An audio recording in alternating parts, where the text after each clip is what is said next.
It's the second video for today. Now we're going to talk about the Kowalski case. Welcome back to Crafting and Crime Daily. I am your host, Rebecca, and today I'm going to recap what's going on in the case of the family, Kowalski family, Dad, Jack, Maya, and their son. Oh my gosh, it's been 6 weeks. Forgot his name, Kyle. They're suing Johns Hopkins Children's Hospital. And I got to tell you, I was on the fence with this one because there's been 6 weeks of testimony. Yesterday was day 30, and that doesn't include weekends. Day 30 of this trial. So, first, let me have some coffee. Oh, so good. So, let me get my notes ready.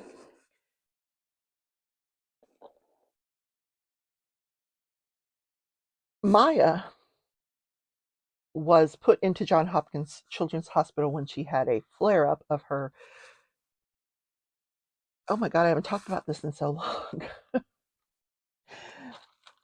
Complex regional pain syndrome, where she had pain in all these different body parts, and it's supposed to be the worst possible pain you can ever have. And this particular night in October, there was a hurricane coming, and she was staying with her family at the Ronald McDonald House in St. Petersburg because she was having these ketamine treatments. She had had one that day. That night, she has this horrendous abdominal pain, and she was taken by her parents to Johns Hopkins Children's Hospital emergency room, where the emergency room doctor, after mom starts asking for these enormous amounts of ketamine, mom, the ER doctors are so thrown by the amount that she's asking for, like 1,500 milligrams. They call the doctor that Beata Kowalski said, here's the doctor. She had an infusion yesterday, and she needs ketamine to control her pain. So they call the doctor, and the doctor said yes. I gave her 1,300, and he had testified that was the most he was comfortable giving her, and that she was still having pain. And he had instructed Dad to take her to the hospital, thinking that the ketamine might be causing some liver issues, which would be causing the abdominal pain, or it could just be straight out constipation from the amount of pain medicine she was taking. But in any case, the emergency room doctor gets the child protective team involved by way of Sally Smith. Is that her name? Sally Smith? Yeah. She was a doozy of a woman. And anyway, they Sally Smith does her investigation. They open a court case, the Department of Children and Families, and the court orders that Maya be sheltered in the hospital, and her parents are not allowed to visit her in the hospital. Well, Dad is, Mom is not. And then that was in October. So she stays in that hospital October, November, December, January, 87 days. 87 days. Her mom, in January, they have a Department of Children and Families. They go before the judge. They have this hearing. At the end of the hearing, mom says, "Can I hug my daughter?" The judge says, "No." And then that night, Beata commits suicide. So Johns Hopkins is being sued for wrongful death, negligence, intentional infliction of emotional distress, fraudulent billing. It goes on and on, the allegations. And I really was on the fence about this whole thing. Uh, I, I, I, did I fail to mention she killed herself? Beata's mom took her life, and then 5 days later, the hospital lets her go home. The Department of Children and Families lets her go home. Yeah. So we have been listening to this case for 6 weeks. So recently, the defense was doing their case, and they put on their hospital administrative expert, who his opinion was that the hospital, Johns Hopkins Children's Hospital, was doing everything right. to protect the safety and the patient's safety while they were in the hospital.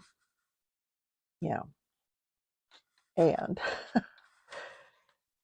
so on cross-examination, Attorney Anderson for the plaintiff points out, well, what did you review when you were to come to your opinion that they were protecting the safety of their patients?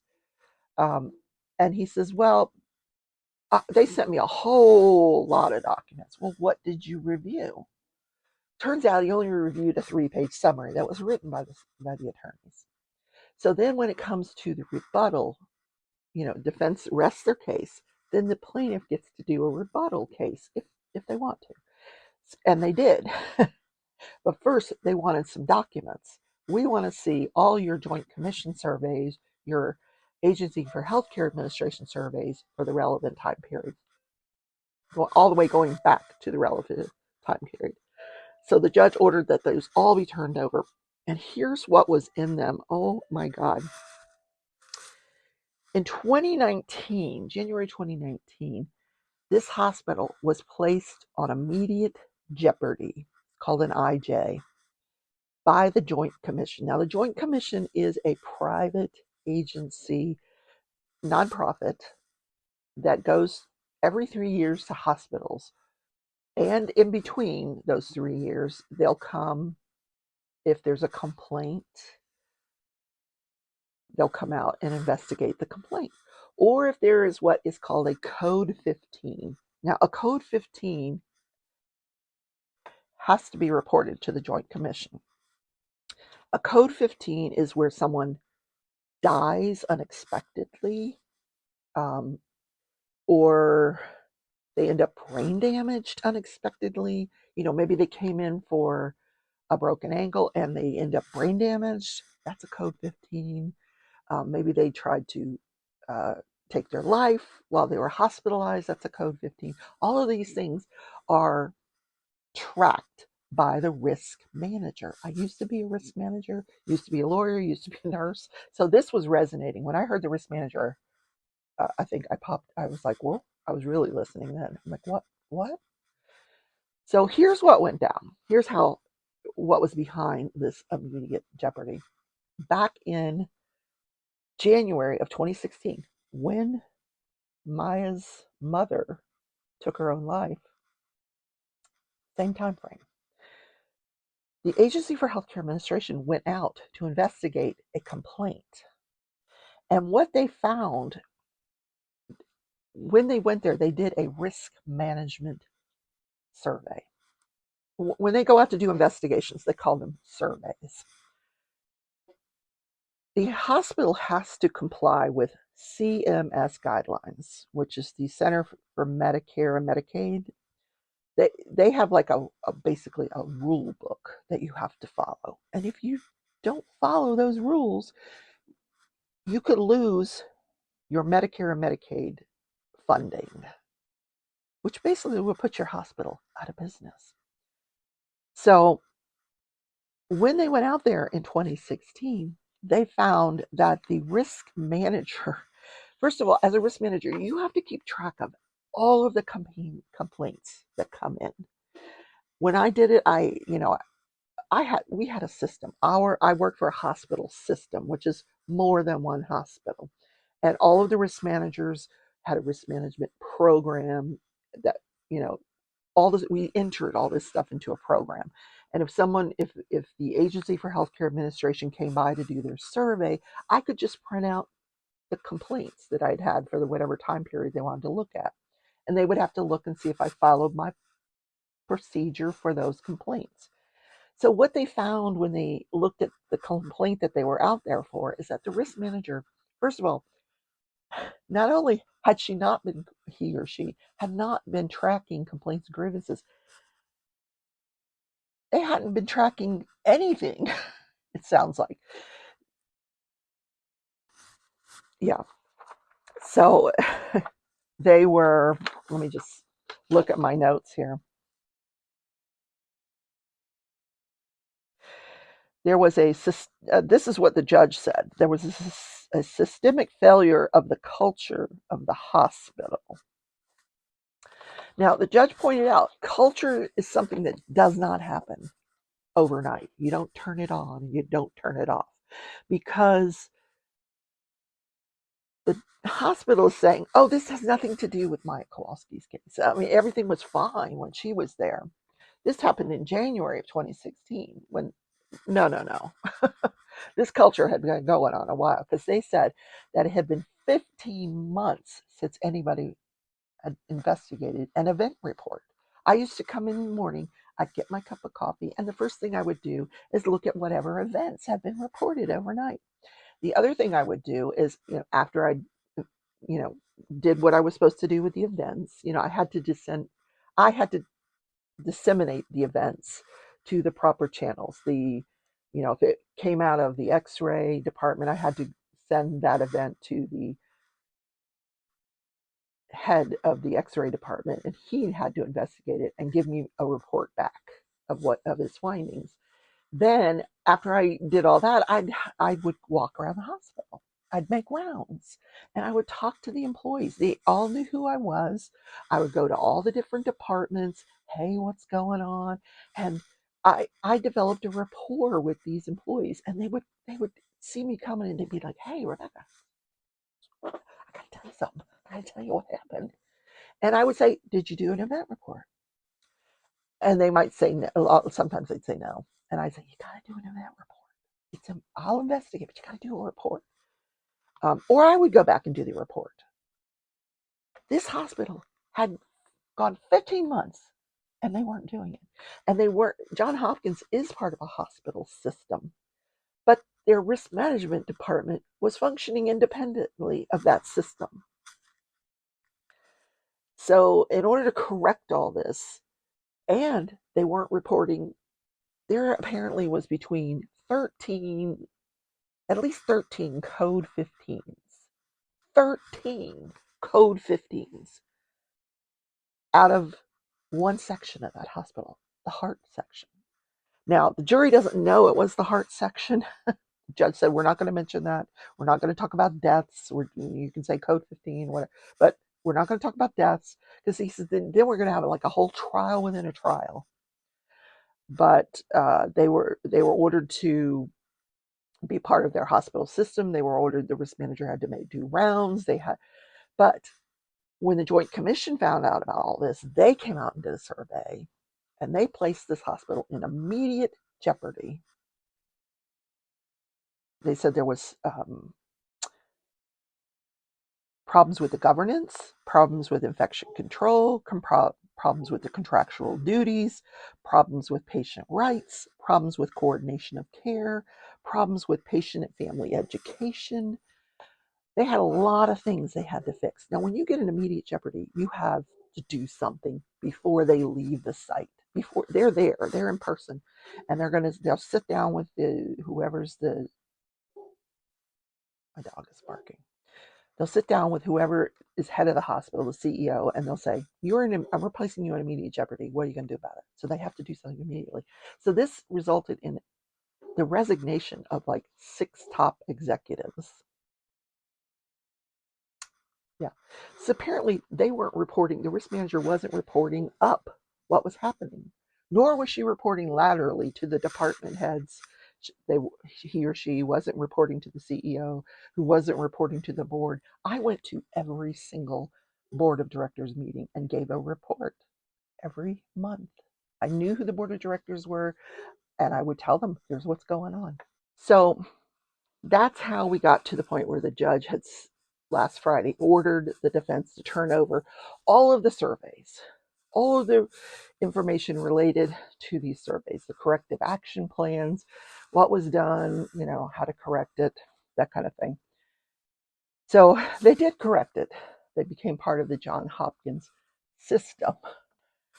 And the judge, so then the question was, how much of this is the jury going to hear?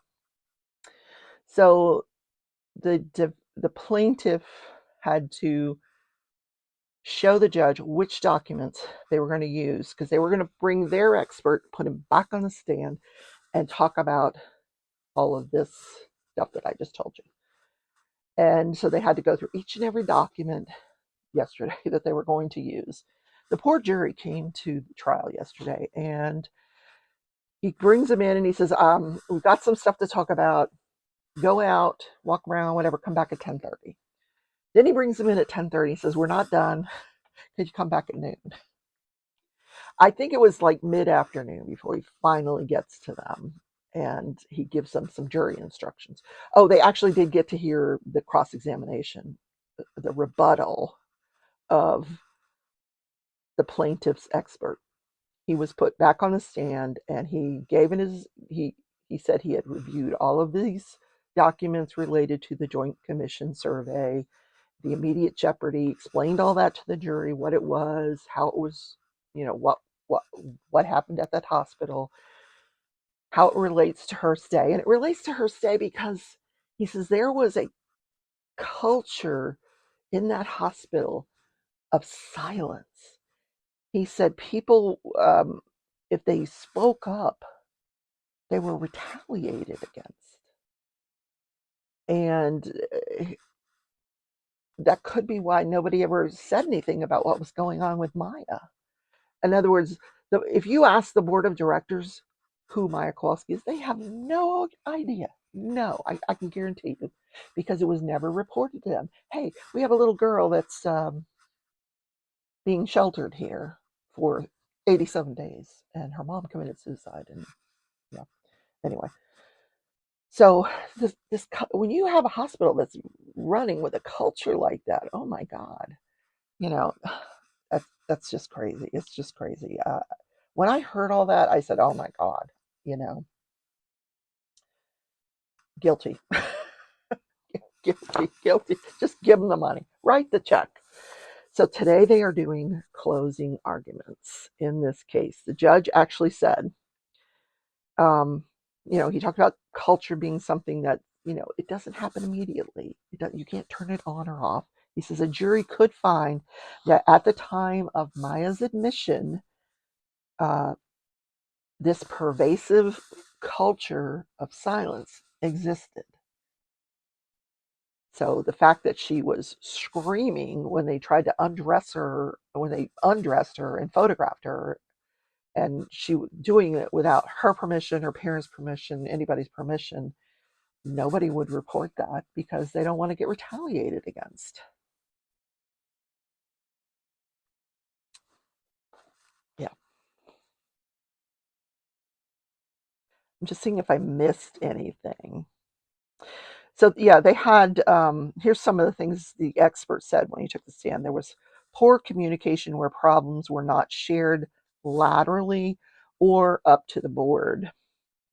And they had to restructure the risk management department to match John Hopkins' health system.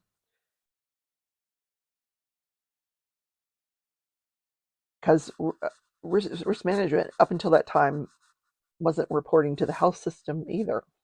So he said that he told the jury that complaints and grievances were not addressed at all, and that they had to do a massive education campaign, Ray, speaking up without fear of retribution or retaliation. And then they were told that the risk manager needs to do regular rounding.